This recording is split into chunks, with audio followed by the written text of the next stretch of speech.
आपका मैं हूं आपके साथ सुमित शर्मा। लव जिहाद और इस्लामिक आतंकवाद पर बनी फिल्म द केरला स्टोरी जब से रिलीज हुई है, बीजेपी के नेता लोगों को फिल्म दिखाने के लिए फिल्म के स्पेशल शो बुक करवा रहे हैं। और इसी कड़ी में भारतीय जनता युवा मोर्चा के नगर मंत्री धीरज ठाकुर ने भी महिलाओं को फिल्म दिखाने के लिए मल्हार मेगा मॉल के गोल्ड क्लास समेत सभी 5 ऑडिटोरियम बुक किए। फिल्म देखने के लिए महिलाएं भगवा, साफा, लाठी और तलवार जैसे शस्त्र लेकर थिएटर पहुंची।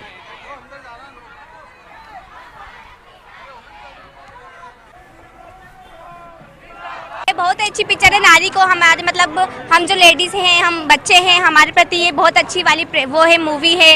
हमें जो परेशान करते हैं बॉयज वगैरह, उनके लिए बहुत हम उनको वो कर सकते हैं, दंड दे सकते हैं। हम भारत की नारी हैं, हम उन्हें सब सही कर सकते हैं। आपने देखा होगा हमारे सनातन धर्म में जितने भी हमारे देवी देवता रहिए, भगवान विष्णु हुए, राम जी हुए, कृष्ण हुए, सबके हाथों में माँ दुर्गा हुई, काली हुई, सबके हाथों में शास्त्र और शस्त्र दोनों के ज्ञान था। तो हम जो आज ये जैसी घटनाएं हो रही, हम समाज को संदेश देना चाह रही कि हमारी बहनें शास्त्र के साथ शस्त्र चलाना भी जानती है। एक शुद्ध रूप से व्यवसायिक और काल्पनिक फिल्म द केरला स्टोरी, उसकी फिल्म का लाभ उठाते भारतीय जनता पार्टी प्रदेश और शहर का माहौल खराब करना चाहती है, तनाव का वातावरण पैदा करना चाहती है इन चुनाव के वक्त के पहले, और इसी ध्रुवीकरण करना चाहती है।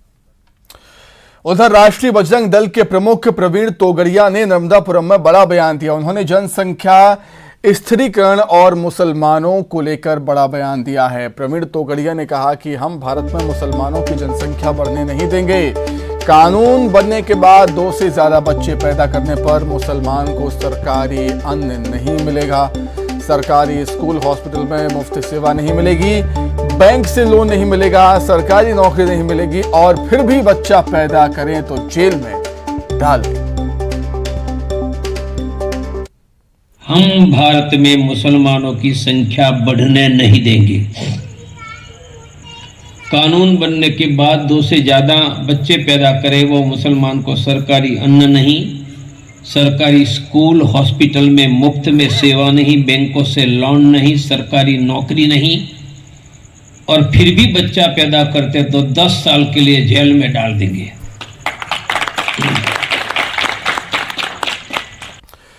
जबलपुर की माधोदाल पुलिस ने चिटफंड के जरिए किसानों से प्लांटेशन करने के नाम पर ठगी करने वाले नेशनल एग्री बिजनेस के संचालक रत्नेश सिंह उर्फ सूरज तिवारी को रीवा से गिरफ्तार किया। आरोपी के पास से पुलिस ने 25 लाख रुपए नगद, मोबाइल फोन और कार सहित अन्य सामान भी जब्त किया है। फिलहाल पुलिस आरोपी ठग को रिमांड पर लेकर पूछताछ करेगी।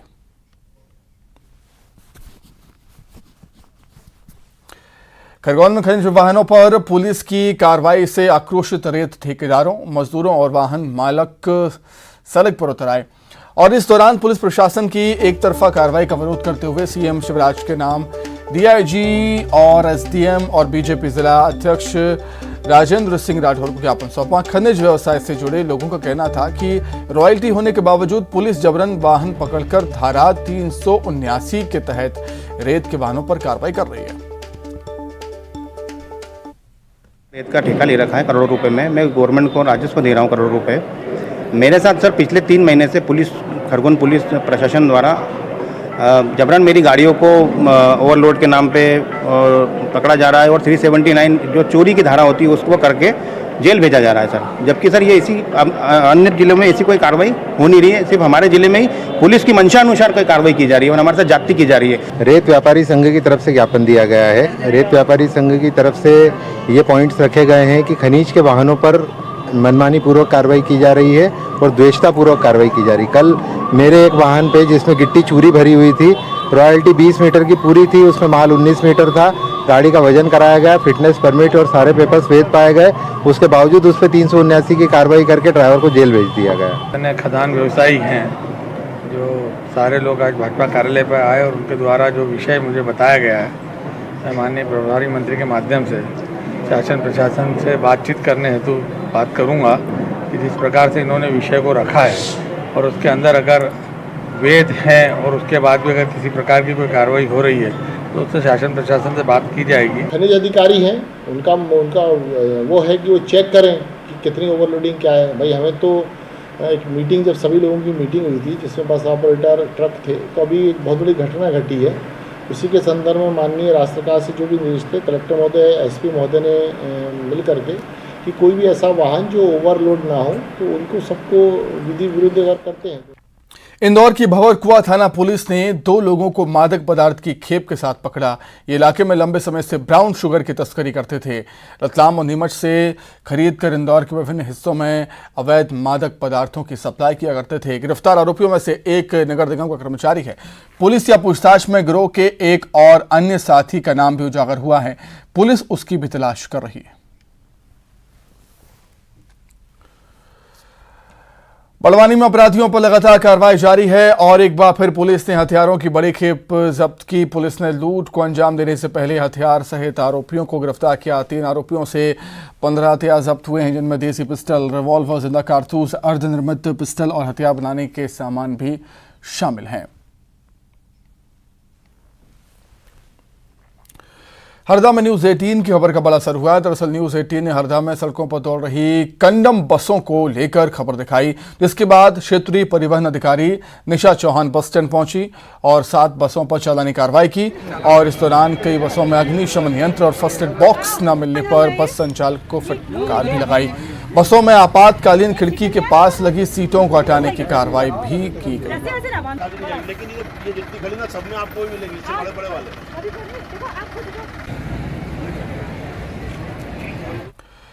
सीएम शिवराज ने सतना जिले के रामनगर में लाडली बहना योजना की हितग्राही महिलाओं के विशाल सम्मेलन को संबोधित किया। और इस सम्मेलन की खास बात यह रही कि रामनगर के हेलीपैड से कार्यक्रम स्थल तक लाडली बहनों के स्कूटी दस्ते ने सीएम की स्काउटिंग की। कार्यक्रम स्थल पहुंचकर सबसे पहले मुख्यमंत्री ने जिले के लिए 287 करोड़ से ज्यादा के विकास कार्यों की सौगात दी। कार्यक्रम के दौरान मुख्यमंत्री आवासीय भू अधिकार योजना के तहत सतना जिले के 9100 से अधिक हितग्राहियों को भू अधिकार पत्रों का वितरण भी किया और लाडली बहनों से सीएम शिवराज ने संवाद भी किया। नहीं समझते तो क्या हो? सरकार ने बेटी और बहनों की जिंदगी बदलने का अभियान चलाया है। केंद्र की कई योजनाएं प्रधानमंत्री श्रीमान नरेंद्र मोदी जी के नेतृत्व में चल रही है और मध्य प्रदेश में भी बहुत योजनाबद्ध ढंग से लाडली लक्ष्मी बहना योजना, लाडली लक्ष्मी बेटी योजना और लाडली लक्ष्मी के बाद से 50% रिजर्वेशन स्थानीय निकाय के चुनाव में बहनों को दिया ताकि चुन चुन के आए। सीधी जिले के धौनी विधानसभा के टिकरी पहुंचे पूर्व सीएम दिग्विजय सिंह ने स्पष्ट कर दिया है कि कांग्रेस आगामी विधानसभा चुनाव में बिकने वाले नेताओं को टिकट नहीं देगी। इतना ही नहीं, मध्य प्रदेश कांग्रेस के पीसीसी चीफ को लेकर दिग्विजय सिंह ने कहा कि वो 1993 में इलेक्ट हुए थे तो पीसीसी चीफ का पद छोड़ दिया था। कमलनाथ को भी सीएम बनने के बाद पीसीसी चीफ का पद छोड़ देना चाहिए था।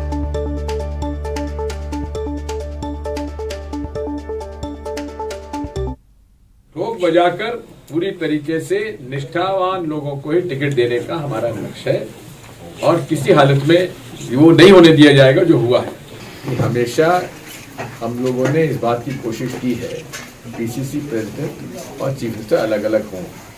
मैं खुद 94 में इलेक्ट हुआ था, 93 में इलेक्ट हुआ था, मेरे पास दोनों पद थे, फिर मैंने छोड़ दिया था उसके बाद। प्रदेश के सबसे बड़े इंदौर विकास प्राधिकरण ने शहर के विकास के लिए योजनाओं का पिटारा खोल दिया है। आईडीए के अध्यक्ष जयपाल सिंह चावड़ा ने 6000 करोड़ से ज्यादा का बजट पेश किया, जिसमें सबसे बड़ी बात इंदौर को सफाई के बाद पर्यावरण सिटी बनाने की बात कही गई। इसके लिए शहर के चारों ओर हरे पेड़ लगाकर 108 किलोमीटर में ग्रीन रिंग कॉरिडोर बनाया जाएगा। वहीं शहर में 4 सीएम राइजिंग स्कूल 80 करोड़ रुपए की लागत से बनाए जाएंगे। सीएम की लाडली बहना योजना से प्रेरित होकर शहर की महिला उद्यमियों के लिए 15 करोड़ रुपए की लागत से 4 उद्यमिता बाजार बनाए जाएंगे। आईडीए के बजट बैठक में शामिल हुए जल संसाधन मंत्री तुलसीराम सिलावट ने कहा कि इंदौर विकास प्राधिकरण का बजट जनहितैषी है। एक तरफ उस ग्रीन कॉरिडोर में 200 मीटर के 108 किलोमीटर के रेडियस में सघन वन, जिससे कि आने वाले समय में 100 वर्षों तक इंदौर को शुद्ध जलवायु मिल सके, ऐसा एक महत्वाकांक्षी प्रोजेक्ट इस बोर्ड में अभी हमने रखा है। मैं कृतज्ञ हूँ इंदौर विकास प्राधिकरण का। जो भी उन्होंने आज बजट पास किया है वो सब जनता के हित में किया है, इंदौर के हित में किया है। देखो हमारे अपने जीवन में जिस पर स्वच्छता में हम नंबर 1 है, आपको शिक्षा का भी हब बन गया है, स्वास्थ्य का भी बन गया है कि मैंने कहा कि एक गरीबों के लिए एक अस्पताल निःशुल्क इलाज हो, अच्छा इलाज हो, क्योंकि इंदौर विकास प्राधिकरण एक ऐतिहासिक काम कर रहा है और मुझे पूरा विश्वास है मेरे अध्यक्ष चावला जी पर ये भी सौगात इंदौर को मिलेगी। रतलाम में सूरज का सितम जारी है। शहर का पारा 45.2 डिग्री सेल्सियस तक पहुंच गया। गर्मी से जीवन बेहाल है। गर्म हवाओं के थपेड़ों से राहगीर परेशान है। स्वास्थ्य विभाग ने एडवाइजरी जारी करते हुए लोगों से सिर ढककर बाहर निकलने की अपील की और लगातार पानी और शीतल पेय पदार्थ पीने की एडवाइजरी भी जारी की। तापमान अभी भी और बढ़ने के आसार हैं। 45.2 डिग्री रहा था, जो आज भी वैसा ही अभी दोपहर में मतलब गर्मी के टाइम जो दोपहर का टाइम है इसमें 45.2 के आसपास ही बना हुआ है और अभी 1-2 दिन में और मतलब यही है कि 45 से और आगे जा सकता है। सिवनी के पेंच टाइगर रिजर्व में एक बार फिर से शावकों की किलकारी गूंजी। पेंच टाइगर रिजर्व के कोर एरिया की 2 बाघिनों ने शावकों को हाल ही में जन्म दिया है। बताया जा रहा है कि बीजामट्टा बाघिन ने 4 शावकों और बाघिन बास नाला ने 3 शावकों को जन्म दिया। दोनों बाघिन करीब 1 माह से 2 माह के शावकों के साथ जंगल में देखी जा रही हैं। इसकी आधिकारिक पुष्टि पेंच प्रबंधन ने की है।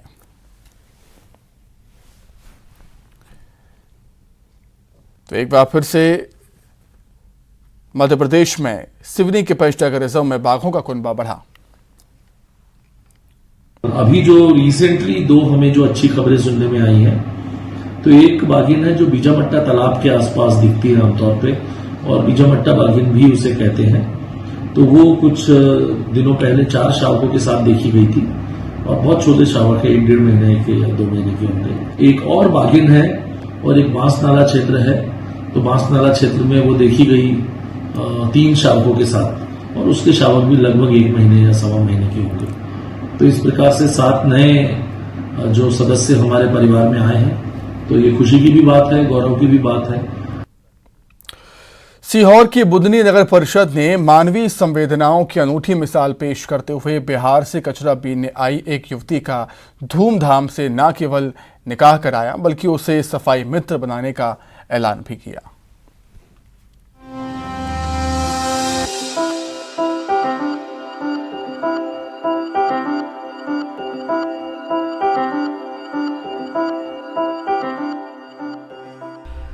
ये कोई आम शादी समारोह नहीं बल्कि एक पहल है, एक मिसाल है, एक सबक है पूरे समाज के लिए। दुल्हन बनी ये बिटिया दरअसल बिहार की रहने वाली है और उसका निकाह हो रहा है बुदनी के जावेद से। लेकिन कहानी इतनी ही नहीं। दरअसल बीते 2 सालों से बिहार से एमपी के बुदनी आई मां बेटी ट्रेंचिंग ग्राउंड में कचरा बीनने का काम कर रही थी।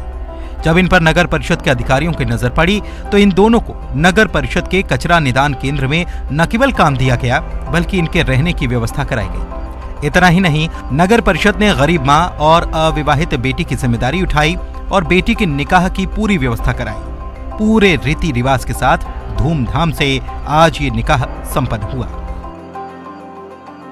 इसी पार्क में हमने यहाँ पर काम करने वाली एक बेटी की आज शादी हमने करी है। तो इसमें एक तो पर्यावरण संरक्षण को लेकर जो जीरो वेस्ट इवेंट है, जो कि स्वच्छ सर्वेक्षण 2023 का एक महत्वपूर्ण घटक है, उसकी पूर्ति करते हुए साथ ही सामाजिक उद्देश्य को ध्यान में रखते हुए कि एक गरीब बच्ची की शादी यहाँ पे धूमधाम से हो और नगर परिषद का और अध्यक्ष महोदय, उपाध्यक्ष महोदय सभी का इसमें सहयोग हमें मिला है। और ये एक ऐसा इवेंट बनेगा जो आगे की तरफ हम जाकर इसे एक परंपरा के रूप में बदलेंगे और जो ज़रूरतमंद है नगर परिषद की ओर से, माननीय मुख्यमंत्री जी की ओर से, उन सभी को सहायता देने का कार्य इसमें। इस निकाह में मुस्लिम रीति रिवाज का पूरा ख्याल रखा गया और दावत दी गई। इतना ही नहीं, दुल्हन को घर गृहस्थी का सामान दान किया गया लोगों के सहयोग से और फिर दुल्हन को नम आंखों से विदा किया गया। हमने हमारे बुदनी नगर परिषद में जो स्वच्छता पार्क का है, जो बेटी है ये बिहार की है और बेटा हमारे यहाँ बुदनी नगर का है, जो हमने एक सोचा कि बेटी इतनी, इनने बताया इनकी माँ और बेटी 1 साल से करीब हमारे यहाँ काम कर रही है। आर्थिक स्थिति निर्णय लिया है कि नगर परिषद के माध्यम से, हम जनप्रतिनिधियों के माध्यम से इसका विवाह हम करेंगे और बहुत अच्छे से करेंगे, जो स्वच्छता का उसमें उद्देश्य भी बने और उनको भी एहसास हो कि हमने स्वच्छता में काम किया तो हमें कुछ मिला। निकाह में स्थानीय एसडीएम और जनप्रतिनिधि काफी संख्या में मौजूद थे। जिसने भी तस्वीर को देखा वो नगर परिषद के इस काम की सराहना करता नजर आया, क्योंकि निकाय जनता को प्राथमिक सुविधाएं देने के लिए तो होते ही हैं, लेकिन मानवीय संवेदना के साथ काम करके औरों का भला करने की ये पहल सभी के लिए एक नजीर है। Pradeep S Chauhan, news 18, Sehore. सीटी मारते या सीटी बजाते वक्त आपको भी बड़े बूढ़ों ने कभी ना कभी टोका ही होगा। ये भी सुना होगा कि रात को सीटी नहीं बजाना चाहिए, लेकिन आज हम आपको एक ऐसी शख्सियत से मिलवाएंगे जिन्हें सुनकर आप ना केवल वाह कह उठेंगे बल्कि यही चाहेंगे कि उनकी ये सीटी कभी ना रुके। देखिए।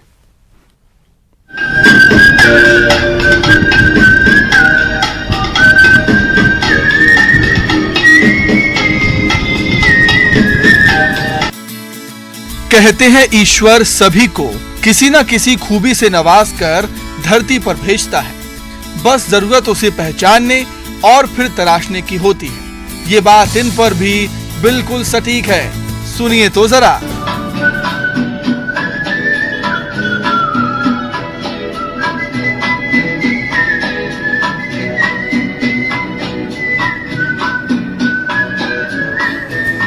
जी हाँ, ये है सीहोर की रहने वाली श्वेता जैन।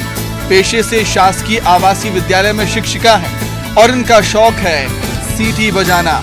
और देखिए तो इसी शौक के चलते सीटी बजाने में इन्हें ऐसी महारत हासिल हो चुकी है कि सुनने वाला हैरान हुए बगैर नहीं रह सकता। बहुत शानदार यार, बहुत शानदार।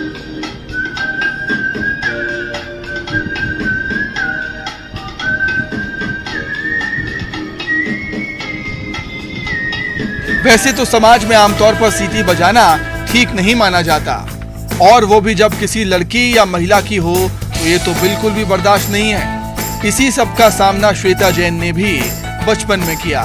सीटी बजाने का शौक था, लेकिन घर वालों ने रोका टोका, जिसके बाद सहेलियों के साथ वक्त बिताते हुए श्वेता ने अपने शौक को जारी रखा।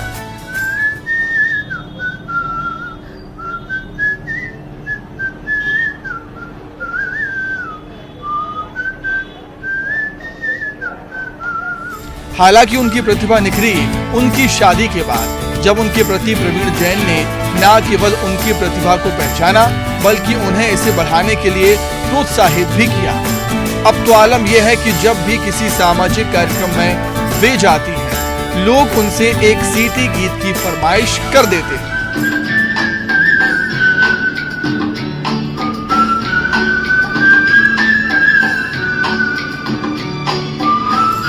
वाकई कमाल की है श्वेता, और इतनी ही कमाल है उनकी ये प्रतिभा, जिसे देखकर, जानकर और सुनकर हर किसी का दिल खुश हो जाए।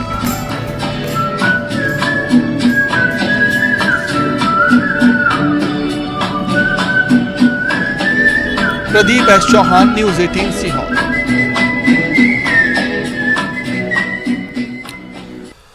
अब बात करते हैं रायपुर नगर निगम के एक सफाई कर्मी की, जिसका एक वीडियो वायरल है। काफी हाथों में झाड़ू पकड़कर गाना गाते उसका वीडियो काफी वायरल हो रहा है सोशल मीडिया पर। सफाई कर्मी का नाम है राकेश दीप, जो रायपुर नगर निगम में सफाई कर्मी का काम करता है। राकेश की आवाज के लोग दीवाने हैं। राकेश मोहम्मद रफी के गाने के शौकीन है, आप भी सुनिए।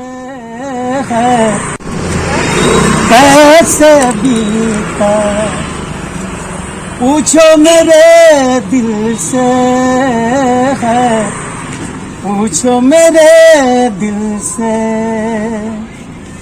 तुम बिन जीवन कैसे बीता। पूछो मेरे दिल से है, पूछो मेरे दिल से। सावन के दिन आए, बीतिया लाए, झुका कर आके मुझको पास बिठाए, गम के भंवर में क्या क्या डूबा, पूछो मेरे दिल से है, पूछो मेरे दिल से। बालाघाट जिले के एक छोटे से गांव कुम्हारी में एक किसान के यहां शादी हुई है। ये शादी बहुत खास बन गई है। दरअसल दूल्हे राजा अपनी शादी के लिए समाज के लिए अपनी शादी में समाज के लिए एक जबरदस्त संदेश देते हुए नजर आए और एक मिसाल भी कायम की है। हमारी रिपोर्ट देखिए और मुझे दीजिए इजाजत। नमस्कार।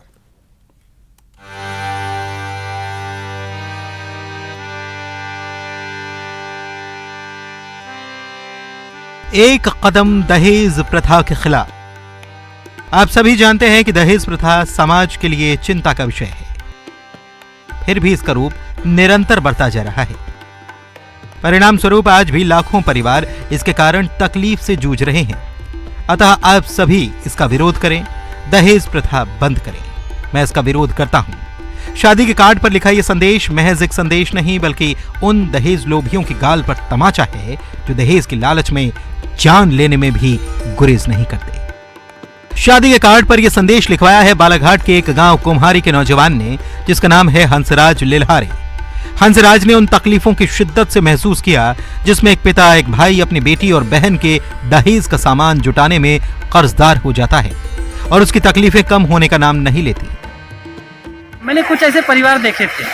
यहाँ तक कि मेरा काम आरओ का है। मैं अर्चना एंटरप्राइजेस बालाघाट में काम करता हूँ, तो मेरा डोर टू डोर का काम है। तो मैंने ऐसे कई परिवार को मैंने देखा, इस चीज़ से काफ़ी दुखी रहते थे वो। लेकिन इसको क्या है, प्रथा के रूप में कि भाई काफ़ी दिनों से चलते आ रही है, तो ये सब गलत है। काफ़ी मेरा विरोध भी हुआ, लेकिन मैंने ठान लिया था कि एक बार मैं करूँगा ही ऐसा। कहानी कुछ ऐसी है कि कुम्हारी गांव निवासी चोबेलाल लिल्हारे के बेटे हंसराज की शादी लाल बर्रा के सेलवा के रहने वाले स्वर्गीय प्रताप लाल डेहरे की बेटी रोशनी के साथ तय हुई। हंसराज ने पहले ही तय कर लिया था कि वो शादी में दहेज के नाम पर कुछ नहीं लेंगे। उन्होंने जब ये बात बताई तो समाज में विरोध हो गया, क्योंकि लोगों का कहना था कि ये तो एक प्रथा है। लेकिन उन्होंने अपने परिवार को किसी तरह से मनाया। फिर क्या था, हंसराज ने रोशनी के साथ 7 फेरे लिए। अब तो रोशनी भी हंसराज जैसा हस्बैंड पाकर बेहद खुश हैं। हाँ, मैं इस चीज़ से संतुष्ट हूँ, क्योंकि ऐसे कई लाखों परिवार हैं जो लड़कियां दहेज तो ले जाती है, लेकिन उसकी कोई गारंटी नहीं रहती कि वो खुश रह पाएगी या नहीं। लेकिन मैं इस चीज़ से बहुत खुश हूँ कि मुझे नसीब से ऐसा मतलब हस्बैंड मिला है कि वो इस दहेज प्रथा का विरोध करते हैं, और मैं भी सहमत हूँ इस चीज़। हंसराज लिल्हारे ऑटो रिपेयर का काम करते हैं। उनके फैसले से उनके परिजन बेहद खुश हैं कि उनके बेटे ने समाज के लिए मिसाल कायम की है। हमको बहुत अच्छा लग रहा है, और ऐसा कईयों परिवार है जो बेघर हो जाते हैं और माँ बाप जो पूरे जीवन भर लड़की के लिए देते हैं दहेज, मगर वो भी पूरा नहीं पाते। इसलिए समाज को जागरूक होना चाहिए और दहेज प्रथा बंद करना चाहिए। यूं तो मिसाल सब कायम करना चाहते हैं, लेकिन मिसाल कायम करना सबके बूते की बात होती नहीं। हंसराज की तरह बिरले ही होते हैं जो समाज में मिसाल कायम कर जाते हैं। श्रीनिवास चौधरी, न्यूज़ 18, बालाघाट।